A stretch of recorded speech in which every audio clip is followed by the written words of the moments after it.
Greenlight Cinema. This is your host, Brandon Pacheco. Thank you. I just want to, before we get into our Fargo Season 5, Episode 2 review, I just want to thank all the supporters and all the people who's subscribed to us recently. We've gotten just like random new subscribers out of the blue, new people coming and watching our channel. I mean, it's great. It's incredible. So I hope you guys will please keep that up. Please smash that like button. Jeez. Continue to smash that like button and share us and subscribe to us. That's always good. All right, let's get into this review. Let's get into this Fargo. This is pretty interesting. I don't have a whole lot to say about this episode. I've had a lot going on.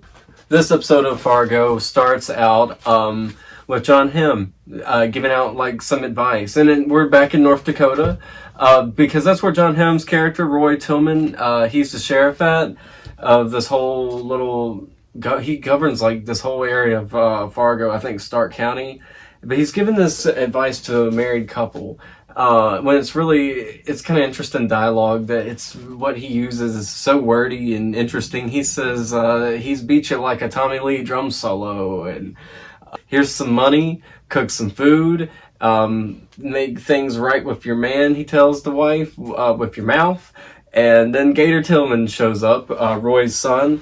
It's Gator Tillman, and he lets him know, hey, I got old Munch, and he's got some news about your ex-old lady, which we find out, apparently when he gets down and sees old Munch, and their negotiation or deal, they don't see eye to eye. John Hamm actually reveals to old Munch, his character Roy Tillman, that he's married to Dorothy. He said, I need to know, husband yes, husband no. So Gator Tillman he's going to try and kill him and take him out. And old Munch gets the drop on Gator real good. He grabs the gun out of his hand. He knows he's about to get shot. This guy, he's a pretty smart dude. So he jerks the gun out of his hand and starts shooting back and kills a couple of Roy's men. And he does break Gator Tillman's arm. And we see and then old Munch vanishes. Cut to, we see Officer Olmsted with Mr. and Mrs. Lyon, I guess you'd say. Wayne and Dot are two main characters. And she's kind of explaining, given the two different blood types, given that this has clearly been a kidnapping, we can't really let this go. And Dot's like, oh, but we got it taken care of, and I was just trying to clear my head. She's like, well, I don't have any evidence of this. Like, whoa, like you got so much crazy shit going on. You got Dot's claiming that she just took herself for a walk, that she just had a lot going on with the PTA meeting, and that she was gone just for 10 hours just to get her head clear. And so she's claiming that none of this kidnapping ever happened, and just to drop it all. And the cops are like, look, we can't let this go. This is too much hot evidence. Like, this could happen to someone on the next block, or so on and so forth. Cut to, we see Lorraine Lyon talking to Danish Graves, her man, so to speak, the lawyer. Danish Graves comes to Lorraine and says, look, I've talked to the police. All this looks suspicious.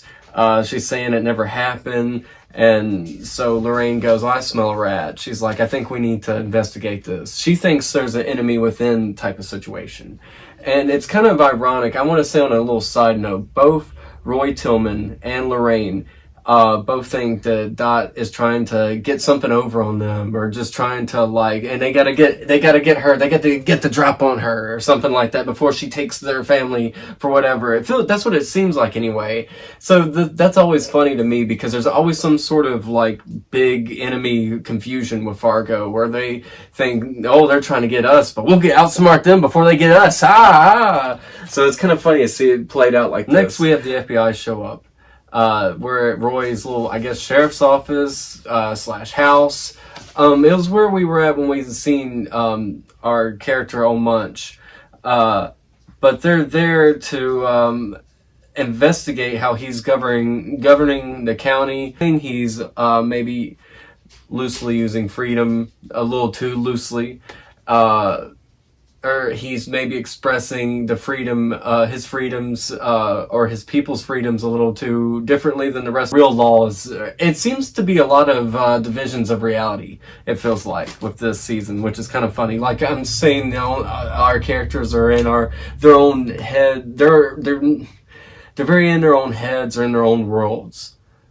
Next we have, I love that Dot, she gets Scotty, she's like, hey, you want to help me do a craft around the house? And they booby trap their own house. We have the classic breaking up the light bulbs in case anyone makes a sound or whatever around the windows, or maybe it's to get the people break in cut open, I don't know, but she's got wire around the windows, and like, so if you touch the windows you'll get zapped. I'm like, oh, I don't like electricity. I'm like, I would be the dummy that would like forget that this is all like, you know, hooked in and wired up, and I'd like, you know, and I was like, oh gosh. So we have this, and her husband, who's had this conversation with Danish Graves, he comes home to find a sledgehammer, like right in the front way as they come in, and he's like, yeah, hun. He's like, why is Scotty making a zombie killer? And why does the house look like this? Like, what's going on?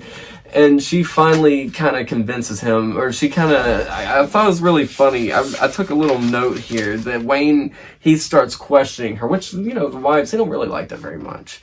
And so eventually he gets his Minnesota nice, and he's like, yeah, maybe we need to amp up security. She's like, that's what I'm talking about. Let's replace my taser. Let's get the arsenal and some guns. And he's like, so I'm curious to see where this goes in episode 3. Next we see Officer Olmsted check on Trooper Whitfar, and also kind of see Dot's alibi and story, if it's matching up to his story. And she's got the picture pulled out on her phone. She's like, I just kind of need you to confirm if this is our girl or not. And he's like, okay. But before he gets a chance to, we have Gator Tillman just rolls up in there and like, let me see this phone for a minute, and deletes Dot's picture out because he recognized, I guess would be his stepmom. He recognized her picture. He deletes it out of her phone, and he's like, oh, my bad, clumsy me. I don't know what I'm doing on these things. And so it's like, oof, lost evidence. But next we see Gator and his deputy riding around, or going to the next stop, which is the gas station, which was the shootout of our last episode in North Dakota. He's going there, I guess, to get gas. The deputy stops and gets gas. He goes in and gets some snacks or whatever. While he's pumping gas to deputy, he gets stabbed by Old Munch. Gator comes out of the gas station. He thinks that his deputy's still pumping gas. He waits a few minutes and he sees his body there, laying there dead. Then he sees the note that says that you owe me. He gets stabbed by Old Munch, trying to collect his debt that he didn't get paid from the Gator, from the Tillman residents. From the Tillman, I guess the Tillmans, I put in my head already, I guess there are new Gerhardts. So, from Fargo season 2. But anyway, I don't know what to do with this episode. It was kind of interesting. They had like the Nightmare Before Christmas playing in this, so I think that's going to play a theme throughout this season. I'm not really sure. I'm eager to watch episode 3 tonight with my wife. So yeah, if you guys hadn't already, please check out Fargo. It comes on, I believe it's Tuesdays or Wednesdays on FX, and then plays on Hulu the very next day. It's my review for Fargo Season 5, Episode 2. I hope you guys enjoyed my review, and I hope you guys will check out these episodes as they're coming out like I am. But alright guys, thank you, and please check out the next episode. I'm not sure when I'm going to be able to do it. Hopefully this week after I watch this episode. Alright guys, thanks, and check back with us and continue watching our Fargo reviews, our new reviews, and everything else. Alright guys, thanks, bye!